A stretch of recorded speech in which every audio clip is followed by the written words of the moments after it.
नहीं बना सकते। इस दिन जो बैठक जिला संयोजक बनाएगा तो उससे आंदोलन सफल होगा, कभी नहीं हो सकता। जब तक प्रांत अध्यक्ष लोग सामने नहीं आएंगे तब तक कुछ नहीं हो सकता भाई, बताओ। हमारे छत्तीसगढ़ कर्मचारी अधिकारी फेडरेशन का आज हमारा दौरा भी था मोहला मानपुर चौकी जिले में। आज वहाँ हमने जिला संयोजक का शपथ ग्रहण समारोह संपन्न किया है, जिसमें हमारे मुख्य अतिथि तिलक सूरी जी जो कि वित्त नियंत्रक रायपुर छत्तीसगढ़ शासन के अधिकारी हैं, और हमारे संयोजक महोदय प्रांतीय संयोजक कमल वर्मा जी, सचिव राजेश चटर्जी जी, सतीश मिश्रा जी और अन्य पदाधिकारी वहाँ उपस्थित थे। हमारे आज का यहाँ उद्देश्य सर्किट हाउस में रात्रि विश्राम भी है, और बैठक का उद्देश्य है कि संगठन को कैसा मजबूत किया जाए और आगे की रणनीति जो हमारे डीए की है, जो डीए हम 9% पीछे चल रहे हैं, बार बार आवेदन देने के बाद भी, ज्ञापन देने के बाद भी हमारी सुनवाई नहीं, उसके संबंध में वृहद बैठक रखी हुई है। और इसके बाद हमारा अगला जिला खैरागढ़ गंडई छुरिया खैरागढ़ गंडई होगा, जहाँ हम लोग कल 12 बजे वहाँ समस्त अधिकारी बैठेंगे, बैठक होगी, शपथ ग्रहण होगा, और यही उद्देश्य के साथ हम लोग आज यहाँ एकत्रित हुए हैं। सबसे पहले मैं अपना परिचय दे दूं। मैं कमल वर्मा, प्रांतीय संयोजक छत्तीसगढ़ कर्मचारी अधिकारी फेडरेशन। आज जो है हम लोग यहाँ पर राजनांदगांव में हमारे जितने भी जिलाध्यक्ष हैं, अलग अलग संगठन के जिलाध्यक्षों के साथ में हमारी ये बैठक चल रही है। फेडरेशन के साथ लगभग 105 मान्यता और गैर मान्यता प्राप्त संगठन जुड़े हुए हैं। हम लोग जो हमारा जो मौलिक अधिकार है, महंगाई भत्ता और 7वें वेतनमान के अनुरूप गृह भाड़ा भत्ता, इसको लेकर साथ ही जो है कांग्रेस का जो घोषणा पत्र है, जो वादे उन्होंने किए हैं, उसमें प्रमुख रूप से 4 स्तरीय पदोन्नत वेतनमान, पिंगवा कमेटी जो गठित हुई है, वो रिपोर्ट जो है सरकार को शीघ्र सौंपे, क्योंकि 5-6 महीना चुनाव बचा हुआ है।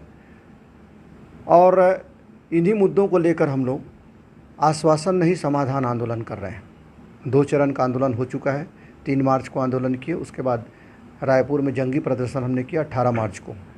अभी हमने एक प्रोग्राम तय किया है, इसके तहत जो है 30 मई तक जितने भी जनप्रतिनिधि हैं, विधायक हैं, सांसद हैं, महापौर हैं, जिला पंचायत अध्यक्ष हैं, सभी जितने भी जनप्रतिनिधि हैं, इनको हम लोग ज्ञापन सौंप रहे हैं। हमारे जिला बॉडी है, जिला फेडरेशन है, ब्लॉक फेडरेशन है, तो सभी संयोजकों के माध्यम से हम लोग अभी ज्ञापन कार्यक्रम जो है अभी चला रहे हैं, और 30 तारीख तक जो है प्रतिक्रिया देखेंगे।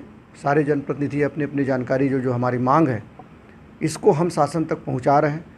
हम यह भी पहुंचाने की कोशिश कर रहे हैं, इन बातों को भी हम सरकार तक पहुंचाना चाहते हैं कि प्रदेश के कर्मचारी अधिकारी अपने मौलिक अधिकार के लिए किस तरह परेशान हैं, और हमारी जो परेशानी है उसको आप समझिए। आप अपने जो मुखिया हैं, मुख्यमंत्री जी, उनसे संवाद करिए, उनको लिखित में जवाब दीजिए। आप व्यक्तिगत मिलते हैं तो उनको बताइए। ऐसा एक कार्यक्रम हम लोगों का 3 चरण का आंदोलन की रूपरेखा को लेकर हम लोग पूरे प्रदेश भर में भ्रमण कर रहे हैं। मैं भी बस्तर दौरे में गया था, कांकेर कोंडा गाँव गया, धमतरी गया था, आज जो है मानपुर मोहला चौकी भी गए थे, अभी ये राजनांदगांव में ले रहे हैं, कल हम लोग खैरागढ़ जा रहे हैं। ऐसे हमारे जो एक्टिविटी है, जो गतिविधियां हैं, ये अभी जो है चल रही। देखिए, कोई भी जो है, चूँकि हम लोग जो है शासकीय सेवक हैं, आचार संहिता और अनुशासन से बंधे हुए हैं, हम लोग कोई राजनीतिक पार्टी से बिलोंग नहीं करते, इसलिए हम लोग इस तरह की बातों का जवाब जो है बड़ा स्पष्ट नहीं देते। और रही बात सरकार ने जो भी वादे किए हैं, उन वादों को सरकार को निभाना चाहिए। भाजपा ने 15 साल तक हमसे जो वादे किए वो पूरा नहीं किए, इसलिए आज क्या स्थिति आप देख रहे हैं। अब कांग्रेस सरकार को भी बहुत चिंतन मनन करना चाहिए, क्योंकि माननीय मुख्यमंत्री जी ने कहा था कि 2019 जो है किसानों के लिए है, तो 2020 जो है कर्मचारियों के लिए रहेगा। आज 2023 आ चुका है और इसी वर्ष जो है चुनाव भी होना है। तो मैं चाहूँगा आपके चैनल के माध्यम से जो हमारे जो मौलिक अधिकार है, डीए, एचआरए, 4 स्तरीय पदोन्नत वेतनमान, वेतन में संगति, इन मुद्दों को लेकर सरकार शीघ्र निर्णय दे।